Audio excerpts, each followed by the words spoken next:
So the thing that stuck out about this incident for me, right?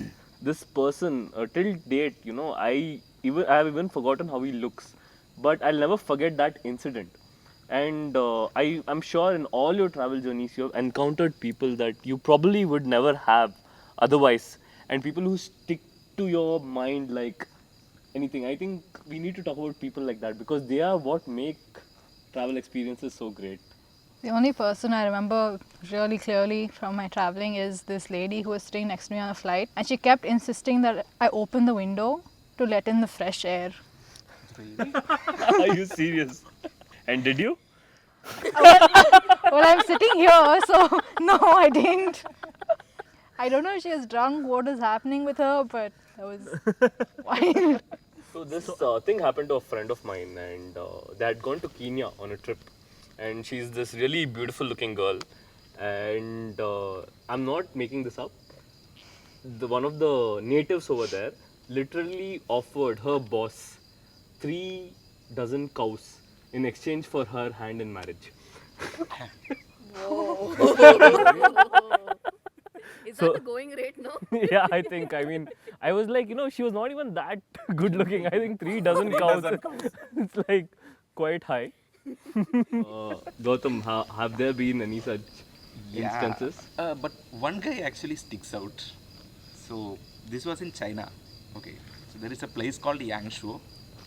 So it's famous for rolling hills and a beautiful river winding through the mountains. So the famous activity there is a boating.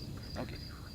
So this boat ride is one must-do thing there in Yangshuo. Okay. So the boat driver we got was a old guy called Grandpa Feng. Okay, so the boat journey is somewhere around 40-45 minutes, but it's very beautiful. So usually it's about 40-45 minutes. So once we started the journey, this guy was saying like, it's a very beautiful day. Maybe you should spend some 1.5 or 2 hours here.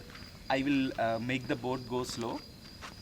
You So pay on me- the river, like yeah, on spend the river more itself, time on yeah. the river. Okay. So we'll get more time to just be in the setting, photograph and whatever. So we need to pay him some 50% extra or something. So we told like we don't have that extra cash, so you do the normal circuit. That's fine. So this guy is not very happy, but yeah, okay, whatever. He starts the journey. Okay. So when he started the journey, we are noticing like, okay, anyway, this guy is going slow only. The other boats have overtaken and they are going at their fast. So this is a motorized boat, okay.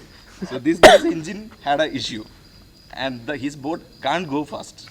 So what he is doing, he is using that disability to make money. People make money out of the positives they have. This guy is making money out of the negative he has. So this was when we were trekking Chandarkhani Peak in Himachal, and you all have heard of the famous Malana village. So it comes a little after that, and there's a very beautiful flat meadow, and usually people stop there while they are trekking. And then one of the locals happened to join us, who was like a slightly elderly man, and he had that very sun-tanned, wizened kind of a look, and you would think, oh my god, somebody who's seen a lot of things. And so he started talking to us, like just generally. And that was the year the elections had just completed. So Modi ji had been elected our prime minister then. And he happened to be a very huge, ardent fan of Modi ji. So we were talking about that, and one of the people who was trekking with us, he was from Gujarat. So just one of the guys in the group, just for a joke, told this guy that this guy is like Modi ji's nephew. And then that guy got very excited, and so he started talking to us more. And he spoke to us about how the elections had really made an impact on him. And so he had decided to stand in the local elections of his village. And then he tells us, when the voting and all happened, I was like very excited. And then finally, when the results came out, I got only 2 votes. And now I don't even know which of my parents voted for me. So I think, listening to all of these stories, like what I said in the start, travel is measured in moments and stories, and I think that's what we have basically reflected here today.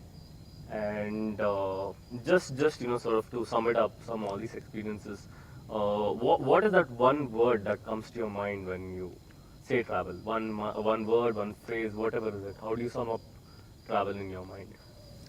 I would say purpose. That would be the one word. Just For like- me, I think it's just like a way of life, like something I feel like I have to do as part of my life. So purpose again, and In In a a way. way, I guess. that's nice actually. I mean, you can't really confine it to a word or a phrase. Yeah, because I mean, I can't envision life without travel, basically. And Malvika, what would you say? Mm, something more along the lines of fun. Yes. Yeah. So I So think fun. for me, travel never really ends because we've all had our journeys in life, and we're all seated here today, and we're talking about those journeys, and that's what excites me about travel because it becomes a part of you. It becomes something that you can sit and converse about with total You strangers. keep reliving it, basically. Exactly. It's not that just that moment, but you keep. I mean, through Gautam, I went to China and met Grandfather Feng. I was attacked by elephants, and Geese actually. so that's the part of travel that I really enjoy. What happens afterwards and how you can never really take it away from you. And just as our bonfire has slowly faded away into the night, I think it's time for us to wind up this session. And a shout out to this beautiful place, our native village by Niramaya, near Hesrughatta. I mean, please do come check this out. This is a really amazing place. You want to get away from the hustle and bustle of city life and come and enjoy a truly rustic village experience. I think this is the place to be. They follow a lot of sustainable and eco-friendly practices here, and it's just so peaceful. So I think this is a place you can't miss out on. And with that, stay tuned for more of our show. We're going to have a lot more journeys, lot more talks, and a lot more reliving of moments here. And thank you guys, thank you all. This is really wonderful.